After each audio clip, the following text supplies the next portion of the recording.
प्रधानमंत्री जवाहरलाल नेहरू ने स्वयं खुद बोला था, फरीबाऊ झूठ नहीं बोलते हैं। तो ये उनकी खासियत थी कि सारे लोग जानते थे कि फरीबाऊ झूठ नहीं बोलते। कभी झूठ का उन्होंने सहारा नहीं लिया। उसके लिए कितनों भी कुछ हो जाए, लेकिन कभी उन्होंने झूठ ना पसंद करते थे बोलना, ना झूठ को सुनना पसंद करते थे। हम लोगों को भी कहते थे जो कुछ भी हो झूठ मत बोलो। ईमानदारी की अनूठी मिसाल पेश की है पूर्णिया के 4 बार सांसद रह चुके फनी गोपाल सेन। दरअसल हम अभी मौजूद हैं इन्हीं के घर पे और आप देख सकते हैं अब तो वो नहीं रहे, लेकिन उनके ये बेटे हैं और हमारे साथ उनके बेटे हैं और ये अभी व्यवसाय के लिए किराना की दुकान चलाते हैं। अभी हम इनसे हर बात की जानकारी लेंगे। आपके पिता पूर्णिया के 4 बार सांसद रहे हैं। 4 बार नहीं कहिए 5 बार, काहे कि 50 से 52 भी नॉमिनेट हुए थे। अच्छा। उस समय क्या हुआ था कि भारत से 264 आदमी नॉमिनेट हुए 2 साल के लिए, क्योंकि उस समय संविधान नहीं बना था, इसीलिए नॉमिनेट किया गया था। तो जिसमें मेरे पिताजी स्वर्गीय श्री फनी गोपाल सेन भी नॉमिनेट हुए थे। कब से कब तक रहे थे? 50 से 52 2 साल के लिए नॉमिनेट हुए थे। और उसके बाद सन 1952 संविधान बनने के बाद जो पहला चुनाव हुआ सन 1952, फिर 1957, फिर 1962 और फिर 1967, ये 4 बार वो पूर्णिया से कांग्रेस के भारतीय कांग्रेस के प्रत्याशी रूप में विजयी बने और सांसद बने। अच्छा, आपके पिता ईमानदारी की अनूठी मिसाल पेश की है, क्या कुछ अभी आप लोग करते हैं और कैसे रहते हैं? जी देखिए, वो तो ईमानदार थे, साइकिल से घुमा करते थे। सारा पूर्णिया वासी जानते हैं कि 5 टर्म का सांसद रहने के बाद भी साइकिल से घुमा करते थे। जहाँ कहीं जाते थे साइकिल से जाते थे। और आज के समय का जो गरिमा था वो सब कुछ नहीं था। वो लोग कोई सिक्योरिटी नहीं लेते थे। उनको जब लोग पूछता था कि आप सिक्योरिटी कहीं नहीं लेते हैं, क्यों नहीं लेते हैं, तो वो हंसते हुए कहते थे, भाई आप ही तो हमारे रक्षक हैं। हम जिस संसद में हैं तो संसदीय क्षेत्र के जितने भी जनता है वही हमारे रक्षक है। वो हमारा सोचते हैं, हम उनका सोचते हैं। तो इसीलिए यहाँ तो सिक्योरिटी का क्या काम है, सिक्योरिटी का कोई ज़रूरत नहीं है। वैसे ही घुमा करते थे। एक साधारण व्यक्ति ऐसा जो नहीं पहचानते थे, उनको जानकारी ही नहीं थी कि ये बगल से हमारे सांसद चले गए। तो और सीधा साधा कपड़ा पहनते थे, छोटी खादी की कमीज पहना करते थे। बहुत सिंपल लिविंग था उनका, बहुत सिंपल लिविंग कि। और एक बात उनमें थी कि समय का बड़ा पाबंद आदमी थे। हाँ, अच्छा। समय का बहुत पाबंद थे। हर चीज समय पर होना चाहिए। वो कहा करते थे कि समय निकल जाने के बाद फिर कुछ होगा नहीं, इसीलिए समय को समझना चाहिए। आपके पिता 4 बार सांसद रह चुके हैं, 5 बार पूर्णिया में। अब तक क्या किया आपके लिए और आपने क्या? नहीं, उन्होंने किसी के लिए कुछ नहीं किया। वो ये सब पसंद नहीं किया करते। वो कहते पढ़ो लिखो अपना काम करो। अच्छा। हम किसी के लिए कोई पैरवी नहीं करेंगे। या ये सब बात नहीं समझो कि तो हम तुम्हारे लिए पैरवी करने जाएंगे। इसका एक छोटा सा मिसाल आपको हम कहेंगे कि उस समय नया गैस का कनेक्शन शुरू हुआ था इंडियन आर का। तो हमने उनसे कहा था कि एक तो इंडियन का गैस हमको दिला दीजिए। तो संजोग से उस समय माने पेट्रोकेमिकल मिनिस्टर जो थे वो कुछ हम लोगों का रिलेटिव भी लगते थे, कुछ दूरी का। तो उन्होंने कहा, उनकी नाम था त्रिगुणा सेन, कि हम तुम्हारे लिए त्रिगुणा बाबू को कहने जाए कि हमारे बेटे के लिए गैस का कनेक्शन दे दीजिए। ये हमसे नहीं होगा। अच्छा। ये हमसे नहीं होगा। तो नहीं हो पाया। कितना प्रॉपर्टी बनाए होंगे वो अब तक? कुछ भी नहीं। प्रॉपर्टी कुछ ही बनाएंगे, कुछ नहीं, कुछ भी नहीं। इसी तरह इसी घर में रहते हैं आप लोग? बस। वो तो पहले एडवेस्टर का घर था। अच्छा। शुरू में जब हम लोग थे तो एस्बेस्टस का घर था।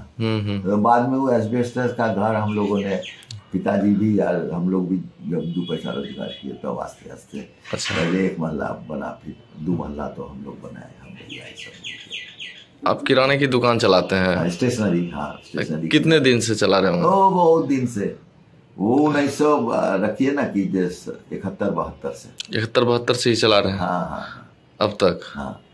क्या कुछ किया पूर्णिया में, कुछ याद है? बहुत सारा काम किए, जैसे रेलवे का बहुत काम किए। वो जो बाबूजी कहते थे कि जब भी हम जगजीवन बाबू के पास जाते थे तो वो जगजीवन बाबू एक ही बात कहते थे, हाँ बोलिए पूर्णिया का क्या विस्तार, रेल का क्या विस्तार करना होगा। आप उस समय देखिए पूर्णिया का जितना डेवलपमेंट हुआ था इन लोगों के रीजन में, उस समय अगल बगल में कहीं नहीं था। सहरसा मधेपुरा ये सब का कहीं कुछ नहीं था, वो सब बहुत पीछे पड़ा था। हालांकि बाद में आके ललित बाबू सब सहरसा को कुछ आगे उगे बढ़ाए, लेकिन पूर्णिया का डेवलपमेंट तो बहुत घट गया। हाँ, एक बात है कि आप कागज़ भी अपने पास में, आज लोग बहुत कहते हैं हमने किया उसने किया। 1970 में उन्होंने उस समय गुलजारी लाल नंदा को चिट्ठी लिखे हुए हैं, जो चिट्ठी है हमारे पास में, कि कटिहार बरौनी को ब्रॉडगेज किया जाए, बड़ी लाइन किया जाए। तो वो सब में भी उनका बहुत ज़्यादा, हर हमेशा पार्लियामेंट में उठाया करते थे, पार्लियामेंट में बहुत वक्तव्य रखते थे। उसका एक वक्तव्य और आपको हम दिखावेंगे जो उन्होंने पार्लियामेंट में उठाया था कि हमें बैंक चाहिए, महाजन नहीं। काहे कि गांव में उस समय पैसा वैसा का बहुत दिक्कत होता था। उन्होंने उस समय आवाज़ उठाया पार्लियामेंट में कि हमको बैंक चाहिए। आज जो ग्रामीण बैंक उंक है, जो भी देखते हैं वो उन्हीं लोगों का सब किया हुआ है। उस समय का सरकार को जब इस तरह का सरकार को उन लोगों ने दिखाया कि ये बहुत जरूरी चीज है, हाँ, तब सरकार आस्ते आस्ते उस सब चीज पर हुआ। तो मान लीजिए तो एक दिन में नहीं हुआ, समय लगा। तो इन लोगों ने ही उसको उठाया हुआ था, इनके द्वारा ही उठाया गया था। तो ये इनके क्या कहेंगे अब ईमानदारी को लेकर आप? वो ईमानदारी थी जो करके छोड़ के गए हैं, जिसका अभी भी हमें फल मिल रहा है, अभी भी हम वो मीठा फल खा रहे हैं। आप लोग भी उस राह पर चल रहे हैं अभी? हाँ, कोशिश करते हैं हम लोग ईमानदारी की राह पर चल। जी, हमारे घर के परिवार के लोग भी जो भी हैं वो कभी भी कोई गलत काम के तरफ नहीं जाना चाहते नहीं। और दूसरी बात है, एक हमारे साथ में है कि वो कहा जाता है ना कि एक लाइफ लाइन, माने लक्ष्मण जी जो लकीर खींच के गए हैं, उसी तरह उनकी ज़िंदगी का, उनका नाम का एक लकीर खींचा हुआ है, जिसको हम न टपते हैं न टपना चाहते हैं। हम उसी के दायरे में रहना चाहते हैं और सब जी रहे हैं, रह रहे हैं। अब तो हमारी उम्र भी हो गई, अब मालूम नहीं कितने दिन। कितना उम्र हुआ होगा आपका? हमारा 76 वर्ष। 76 साल हो गए। हम 3 भाई 2 बहन हैं, हमसे एक बड़े भाई हैं, एक छोटे भाई हैं, मास्टर साहब थे, रिटायर हो गए हैं। 2 बहनें हैं, सबकी शादी मान लीजिए। हाँ, पिता का आशीर्वाद। एक बार अपना नाम बता दें। कृपा से हम लोग की गाड़ी चली जा रही है। हमें कुछ आकांक्षा भी नहीं है। देखिए, हमारे पास में कोई सवारी नहीं है आज के युग में, ना हमारे पास 2 चक्का है ना 4 चक्का है, कुछ नहीं है। हम लोग पैदल चलते आराम से हैं, कहीं कोई परेशानी नहीं, कहीं कोई दिक्कत नहीं। एक बार नाम बता दीजिए। जी, पिता का नाम स्वर्गीय श्री फनी गोपाल सेन, जिनकी जन्म पूर्णिया सिटी में, थोड़ा सा बोल देते हैं, जिनका जन्म पूर्णिया सिटी में 1903 ईस्वी में हुआ था। उनकी बचपन पूर्णिया सिटी में ही गुजरा। का पहला कदम वही रखे थे शिक्षा के लिए, उस प्राइमरी स्कूल में। उसके बाद उस प्राइमरी स्कूल के पढ़ने लिखने के बाद उन्होंने जिला स्कूल से, पूर्णिया जिला स्कूल से था। आज जिसको हम मैट्रिक कहते हैं, उस समय अंग्रेज के ज़माने में उसको FA कहा जाता था। अच्छा। FA पास किए उन्होंने। FA पास करने के बाद फिर इंटर पढ़ने के लिए भागलपुर में व्यवस्था नहीं था, तो भागलपुर TNJ कॉलेज में गए। भागलपुर TNJ कॉलेज में इंटर पास किए। उसके बाद पुनः और उसके आगे की पढ़ाई के लिए उन्होंने BN कॉलेज पटना में पढ़ा।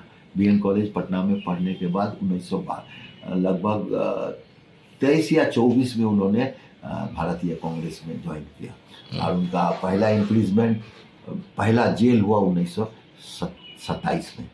हाँ, उनको उसी के बाद से पूरे ज़िंदगी में उन्होंने करीब लगभग 10 बरस भिन्न भिन्न जेल में, Purnia jail, Bhagalpur jail, Hazaribagh central jail, Patna, ये सब जगह जगह पर उनका पॉलिटिकल काम के लिए उनको उस समय अंग्रेज सरकार थी तो जेल ले लिया जाता था। तो पॉलिटिकल प्रिजनर के हिसाब से वो लोग रहते थे। तब से ही राजनीति शुरू हुआ। राजनीति शुरू हुई। आप अपना नाम बता दें। जी, मेरा नाम देवनाथ। कहाँ रहते हैं? जी, मैं ही भट्टा बाजार पूर्णिया में रहते।